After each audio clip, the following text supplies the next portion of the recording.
বৌদি, কেমন লাগছে আমাকে? ভালো করে সাজিয়েছ তো? এমন ভালো করে সাজিও যাতে আমাকে সব থেকে বেশি সুন্দর লাগে। সেটাই যে চেয়েছিলাম আমি ছোটবেলা থেকে, জানো তো।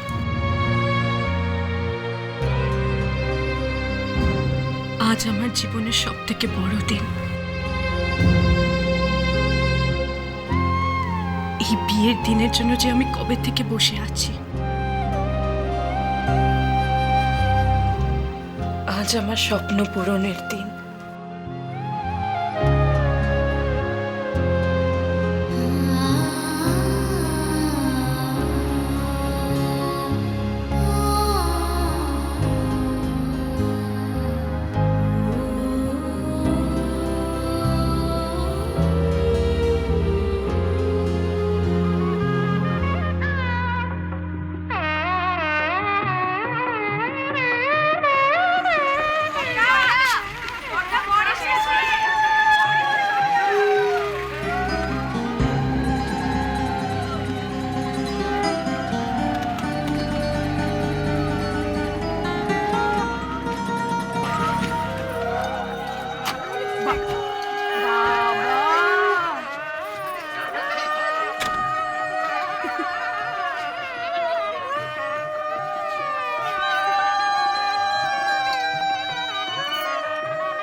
একবার খালি আমার উষসীকে নিজের পায়ে দাঁড়াতে দে, তারপর দেখবি ওর যোগ্য রাজকুমার আমি যেখান থেকে পারি খুঁজে এনে ধুমধাম করে ওর বিয়ে দেবো।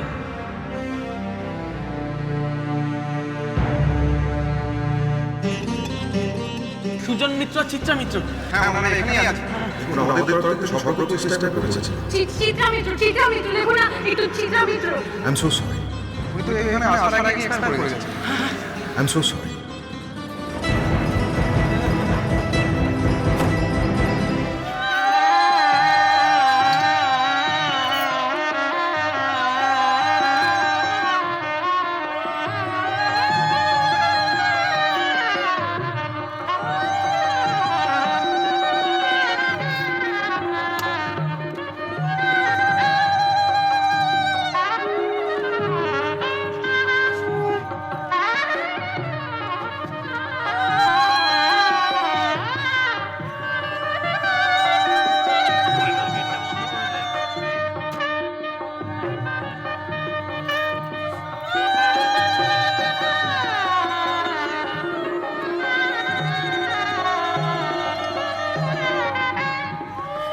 বলছিলাম আমার বড় যা মিষ্টি খেতে ভালোবাসো তো, আজকালকার সরু সরু মেয়েদের মতো মিষ্টি দেখলে পালায় না তো?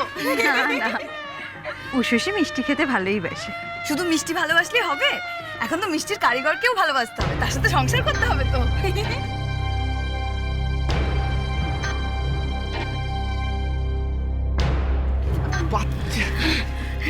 মিষ্টির কারিগর মানে ঘর করতে হবে। মিতা, তোমাদের বরণ তো হয়ে গেছে, তাহলে আমরা এখানে দাঁড়িয়ে কেন? আপনারা চলুন না, ভেতরে চলুন। আপনারা সবাই উলু দিন, সাত বাজা। চলুন চলুন চলুন চল সুন্দরী আয়।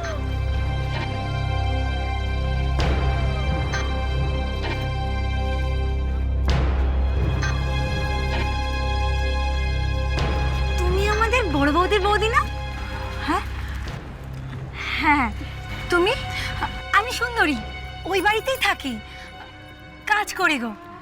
তবে ও বাড়ির লোকেরা আমাকে কাজের মেয়ে ভাবে না, আমিও বাড়ির মেয়ের মতো। আমাদের বড়দাদা বাবু না খুব ভালো মানুষ গো। তোমার ননদ তো খুব ভাগ্য করে ওরম বর পাচ্ছে গো। মানুষটা যেমন ভালো না, তেমনই ভালো মিষ্টি বানানোর হাত গো, কোনো তুলনা পাবে না।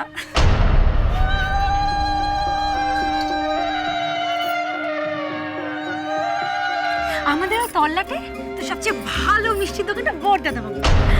বড়দাদা বাবুর হাতের বানানো মিষ্টির না কোনো জবাব নেই গো। সে তোমার শুকনো মিষ্টি বলো কি রসের মিষ্টি বলো, কোনটা ছেড়ে কোনটা বলি বলো তো?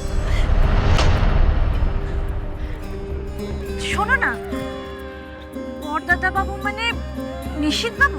হ্যাঁ, নিশীথ বাবু মিষ্টি বানায়? উমা কাণ্ড দেখো। তা তুমি কি ভাবলে ওই শুধু মিষ্টির দোকানে বসে থাকে আর টাকা গোনে? না গো না, বড়দাদা বাবুই তো দোকানের বেশিরভাগ মিষ্টি নিজের হাতে বানায় গো।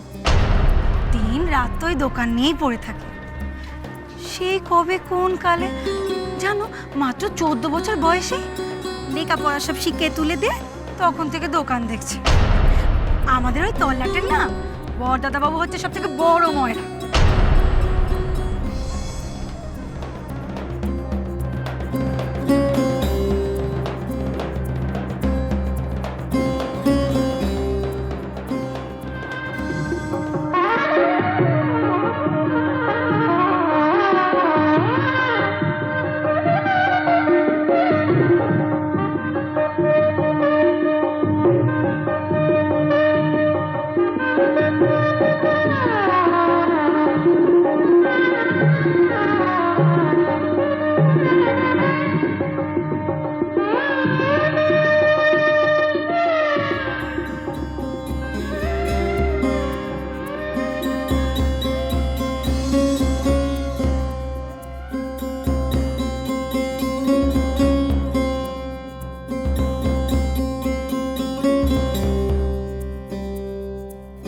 শুধু মিষ্টি ভালোবাসলে হবে, এখন তো মিষ্টির কারিগরকেও ভালোবাসতে হবে, তার সাথে সংসার করতে হবে তো।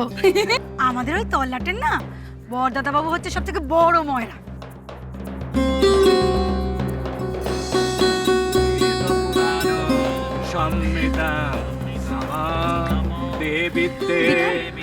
বিধান, তোমার সাথে আমার কথা আছে। সব কথা পরে হবে, আমাকে বিয়ের কাজ করতে হবে। বিয়ের কাজে পরে বসবে, আগে আমার কথা শুনে যাও। কি হলো কি যেন, আমার সময় নেই, আগে এসো, তাড়াতাড়ি এসো।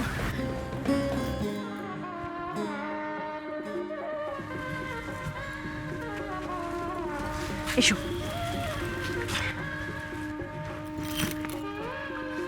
কি হয়েছে রে, কি এভাবে টাকা মানেটা কি? মানেটা বুঝতে পারছো না নাকি ইচ্ছে করে বোঝার চেষ্টা করছো না? প্রীতা, মানেটা আমি বুঝতে পারছি না, বিশ্বাস করো আমি কিচ্ছু বুঝতে পারছি না। যখন একজন বড় ভাই তার শিক্ষিত বোনকে অমন একটা অশিক্ষিত ছেলে একটা অশিক্ষিত পরিবারের হাতে তুলে দেয়, তখন তার মানে বোঝা যায় না। প্রীতা আস্তে। সেই জন্যই তো বলছি, ভেতরে এসো।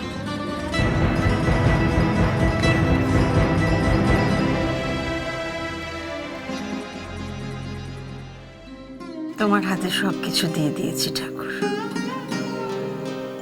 আমার ছেলেটাকে দেখো, বড় ভালো মানুষও। ভালো মানুষকে অনেকে বোকামি মনে করে। তুমি তো সব জানো, সব কিছুর ন্যায্য বিচার করো। দেখো আমার ছেলেটা যেন সুখী হয়।